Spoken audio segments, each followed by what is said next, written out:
Colony বানানোর আগ পর্যন্ত এখানকার জাকাত সিস্টেমটা ছিল সেন্ট্রাল, এটা ছিল গভর্নমেন্টের দায়িত্ব।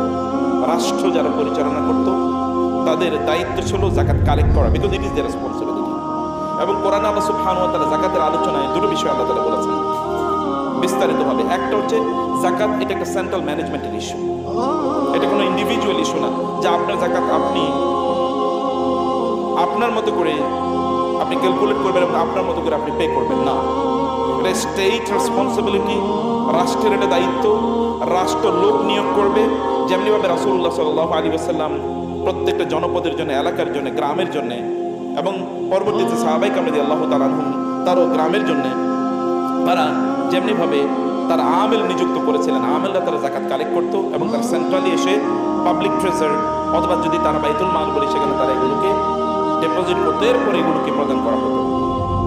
রাসূলুল্লাহ সাল্লাল্লাহু আলাইহি ওয়াসাল্লাম এর সিস্টেম পরবর্তীতে ব্রিটিশদের আগমনের আগ পর্যন্ত, until the Muslim countries, the Islamic world was colonised by the British and the European colonisers, ততক্ষণ পর্যন্ত এই সিস্টেম ছিল।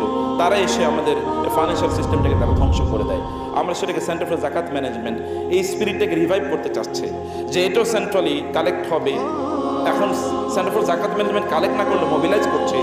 আবার 2 নম্বরে যেটাকে ডিস্ট্রিবিউশনের আল্লাহ তাআলা যে পদ্ধতি পন্থা বলে দিয়েছেন সে পন্থা এটা ডিস্ট্রিবিউশন হবে।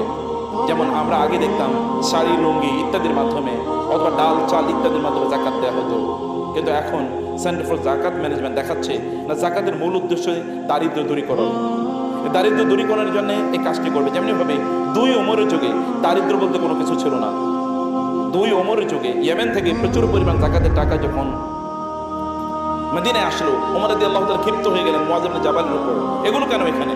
বলো আমি তো ইয়েমেনে কাউকে দেওয়ার মতো পাই না, খবরদার আর পাঠাবো না, কারণ মদিনায় যত জাকাতের টাকা আছে এগুলোই তো ডিস্ট্রিবিউশন করতে পারছি না।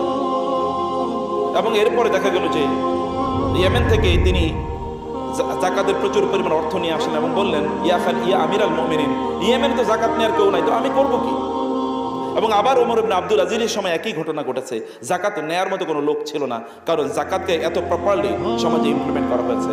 আমরাও বিশ্বাস করি বাংলাদেশের প্রেক্ষাপটেও আমরা এর আগের সেশনে আমরা জেনেছিলাম বাংলাদেশের প্রেক্ষাপটে প্রায় 80,000 কোটি টাকা ইয়ারলি জাকাত কালেক্ট হতে পারে। 80,000 কোটি, যদি 80,000 কোটি টাকা কেবল জাকাত কালেক্ট হয়ে, তাইলে এইরকম 3, 4, 5 বছর পর বাংলাদেশেও দারিদ্র আসলেই খুঁজে পাওয়া যাবে না। মানে দরিদ্র বলতে যেটাকে আমরা বলছি এরকম লোকদের থাকবে না। সেই জন্যে সেন্টার ফর জাকাত ম্যানেজমেন্ট এই কাজটি করতে চায়। আপনাদেরও মধ্যে এই আলোচনাটা ছড়িয়ে পড়ুক, আপনারা বিভিন্ন জায়গায় বলুন, মানুষকে বলুন তারা যেন তাদের সম্পদের জাকাত তারা দেয় এবং সেন্ট্রালি যেন তারা জাকাত দেয়। একটা ম্যানেজমেন্টের মধ্য থেকে তারা যেন জাকাত দেয়। জাকাত সম্পর্কে তারা জানুক, কারণ ইসলামের 3rd পিলার অফ ইসলাম। আমরা বলি নামাজ রোজা, নামাজ রোজা, আসলে ইসলাম বলে নামাজ জাকাত, নামাজ জাকাত, যেমন আকিমুস সালাতা ওয়া আতুজ যাকাত। অতএব নামাজ রোজা, নামাজ রোজা এটা একটা রং টার্মিনোলজি। মূল টার্মিনোলজি ইসলামিক টার্মিনোলজি হলো বা কোরআনিক টার্মিনোলজি হলো নামাজ জাকাত, নামাজ জাকাত। এতটাই গুরুত্বপূর্ণ এটি। কেউ নামাজ পড়লেও জাকাত না দিলে তার বিরুদ্ধে যুদ্ধ ঘোষণা করা যায়। যেমনিভাবে আবু বকর রাদিয়াল্লাহু তাআলা যুদ্ধ ঘোষণা করেছিলেন, তার সম্পদ ক্রোক করা যায় এবং ওই সম্পদ থেকে জাকাতের অংশটা নিয়ে বাকি অংশটা তাকে ফেরত দেওয়া যায়।